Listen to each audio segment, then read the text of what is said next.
আমরা এই মুহূর্তে ফোনে যোগাযোগ করতে পেরেছি তপশিলি জাতি কল্যাণ মন্ত্রী, মৎস্য দপ্তর এবং পশু সম্পদ উন্নয়ন মন্ত্রী শ্রীযুক্ত সুধাংশু দাস মহোদয়ের সাথে। নমস্কার। নমস্কার, শুভ বিজয়া। আপনাকেও শুভ বিজয়ার অনেক শুভেচ্ছা এবং অভিনন্দন জানাচ্ছি। আজকের দিনটি আপনি কেমন করে দেখছেন, এই বিজয়া দশমীর দিনটি? শুভ বিজয়া দশমী হচ্ছে অন্ধকারকে পরাজিত করে আলোর প্রতিষ্ঠা করা। শুভ বিজয়া মানে হচ্ছে অধর্মের বিনাশ এবং ধর্মের প্রতিষ্ঠা। শুভ বিজয়া মানে অসত্যের পরাজয়, সত্যের জয়। আমাদের হিন্দু সংস্কৃতিতে শুভ বিজয়ার গুরুত্ব অনেক বেশি। আজকের এই শুভ এবং পূর্ণ লগ্নে আমি রাজ্যবাসী সবাইকে শুভ বিজয়া দশমীর অনেক শুভেচ্ছা এবং অভিনন্দন জানাচ্ছি এবং আমার গুরুজন বড়দের প্রণাম জানাচ্ছি। পাশাপাশি দেবী দুর্গার কাছে প্রার্থনা করি ওনার আশীর্বাদে যাতে আমাদের প্রত্যেকের জীবনে বয়ে আনে অনেক বেশি সুখ, শান্তি এবং সমৃদ্ধি। পাশাপাশি আমাদের সমাজে বিরাজমান সমস্ত অশুভ শক্তির বিনাশ হোক, অধর্মের বিনাশ হোক, অসত্যের বিনাশ হোক, এটাই প্রার্থনা করি এবং আমরা সবাই যাতে খুব ভালো কাটাতে পারি, থাকতে পারি, এটাই প্রার্থনা রাখি। দুর্গাপূজা আমরা প্রায় শেষের দিকে। দুর্গাপূজার তো কেবল ধর্মীয় নয়, সাংস্কৃতিক মিলনের উৎসবও। আপনি কিভাবে দেখেছেন সামাজিক গুরুত্বকে? দেখুন, দুর্গাপূজা হচ্ছে হিন্দু বাঙালিদের এবং আমাদের হিন্দু সমাজের মানুষের একটা সর্বশ্রেষ্ঠ উৎসব এবং পূজা। ধার্মিক এবং আধ্যাত্মিক চেতনার জাগরণের অন্যতম পন্থা। এটা প্রতি বছর আসে। এই বছরও আমরা অত্যন্ত আনন্দ শ্রদ্ধার সহিত আমরা উদযাপন করেছি এবং আমরা দেখেছি রাজ্যে অত্যন্ত শান্তি শৃঙ্খলা ভাবে দুর্গোৎসব সমাপ্ত হয়েছে।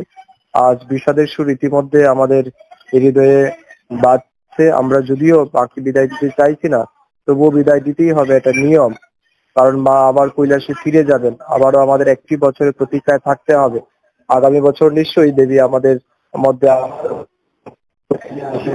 ওনার সমস্ত কিছু নিয়ে ফিরে আসবেন।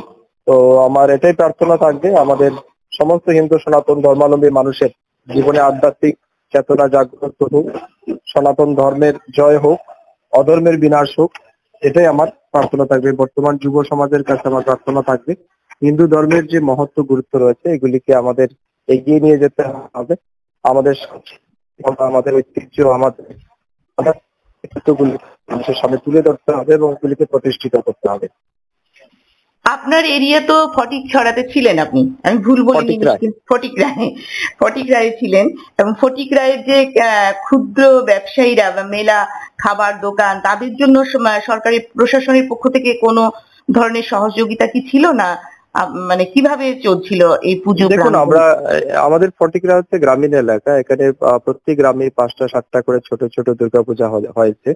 আমরা দেখেছি 18 সালের আগে আমাদের বিধানসভায় একদম হাতে গোনা কয়েকটা দুর্গাপূজা হতো। এখন প্রতিটা গ্রামে প্রায় 7 থেকে 10টা করে দুর্গাপূজা হচ্ছে এবং এই প্রথমবার ফটিকরায় দ্বাদশ শ্রেণী বিদ্যালয়ের মাঠেও আমি হিন্দু দুর্গাপূজা কমিটি নামে একটা বড় আকারে দুর্গাপূজার আয়োজন করা হয়েছে, যেখানে হাজারো দর্শনার্থীর ভিড় আমরা লক্ষ্য করেছি এবং অত্যন্ত উৎসাহ এবং উদ্দীপনার সহিত আমার বিধানসভা কেন্দ্রের প্রত্যেকটা নাগরিক এই পূজার আনন্দ উপভোগ করেছে।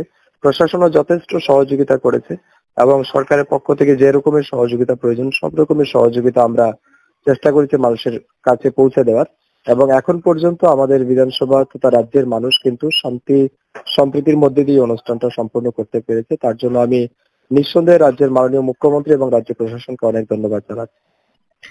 ফটিকরায়ের পূজা বা বিজয়া দশমীর মধ্যে আপনার কাছে সবচেয়ে আকর্ষণীয় দিক কোনটা? দেখুন, বিজয়া নিঃসন্দেহে আমাদের কাছে একটা আলাদা অনুষ্ঠান, কিন্তু দুর্গাপূজার বাকি 3-4টি দিন, বিশেষ করে এখন তো আমরা পঞ্চমী দিন থেকেই শুরু হয়ে যায়। ইভেন আমরা আগে দেখতাম শহর অঞ্চলে পঞ্চমী থেকে পূজা শুরু হতো, কিন্তু এখন গ্রামীণ এলাকাতেও আমরা লক্ষ্য করছি শহরের সাথে প্রতিযোগিতামূলক জায়গায় গিয়ে গ্রামের এলাকাতেও পঞ্চমী দিন থেকেই শুরু হয়ে যাচ্ছে দুর্গা পূজার সূচনা বা মণ্ডপ পরিদর্শন করা, মণ্ডপের উদ্বোধন করা। তো আমরা প্রায় পঞ্চমী থেকে নবমী পর্যন্ত অত্যন্ত আনন্দ করেছি এবং নিঃসন্দেহে এটা আমাদের একটা প্রাণের উৎসব, মনের উৎসব এবং আমরা বেশি আনন্দ করেছি। আমরা আজকের দিনে একটু ভারাক্রান্ত, কারণ দেবী কৈলাসে ফিরে যাচ্ছেন, মা দুর্গা কৈলাসে ফিরে যাচ্ছেন, কিন্তু প্রত্যাশা শুধু এইটুকুই, মনে আরেকটা আলাদা আনন্দ রয়েছে যে আসছে বছর তিনি আবার আসবেন। আসছে বছর তিনি আবারও অসুর বিনাশিনী রূপে, দশভুজা রূপে, মহিষাসুর মর্দিনী রূপে, জগৎ জননী জগৎ কল্যাণকারী হিসেবে আমাদের মধ্যে আসবেন এটাই আমাদের সবচেয়ে বড় প্রত্যাশা এবং আশা। সেই আশা জাগ্রত থাকুক। আবারও 1 বছরের প্রতীক্ষায় আমরা দিন গুনবো, আসছে বছর আবার হবে। আমি সবাইকে আবারও শুভ বিজয়া দশমীর অনেক শুভেচ্ছা এবং অভিনন্দন জানাচ্ছি। পাশাপাশি আপনাকে এবং আপনার চ্যানেলে আপনাকে আমি শেষ করতে সবাইকে দেইনি কিন্তু আমি আপনি যেহেতু এত ভালো গান করেন এবং আমরা পুজোর মধ্যে অনেক নিউজ পেয়েছি আপনার এরিয়া থেকে যে অনেকেই আপনারা কাপড় এরকম ছোট কাজ করেছেন, যে এই জায়গা থেকে আপনার যে তৃপ্তিটা কোথায়, যে এই যে কাপড় দেওয়া বা তাদের পাশে থাকা, এই জায়গাটা আপনার কেমন লাগছিল তখন যখন এই কাজগুলি আপনি করছিলেন? দেখুন, এটা আমি যখন থেকে বিধায়ক হয়েছে আমি মনে করি জনগণ আমাকে আশীর্বাদ করে সেই জায়গাতে পৌঁছে দিয়েছে। অতএব সব জায়গাতেই আমার দায়িত্ব থাকে এবং এটা আমার কর্তব্যের মধ্যে পড়ে বলে আমি মনে করি।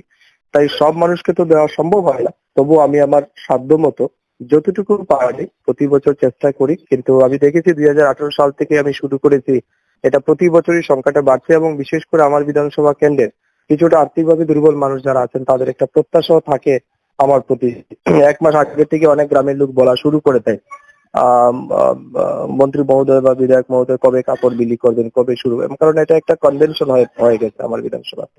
তো আমি মনে করি যে এটা আমার দায়িত্ব এবং আমি আমার সাধ্যমতো করে অত্যন্ত আনন্দ লাভ করি, তৃপ্তি পাই এবং আমি চেষ্টা করি যাতে শুধুমাত্র দুর্গাপূজার সময় প্রতি বছরই বিভিন্ন সামাজিক কর্মকাণ্ডের সাথে যুক্ত থাকি। চিকিৎসা সাহায্য করা, মানুষ কারোর মেয়ে বিয়েতে সাহায্য করা, কারোর ছেলে মেয়ের পড়াশোনাতে সাহায্য করা, এরকম যতটুকু যে যেরকম সমস্যা নিয়ে আমার কাছে আসছে আমি আমার সাধ্যমতো সারা বছর চেষ্টা করি।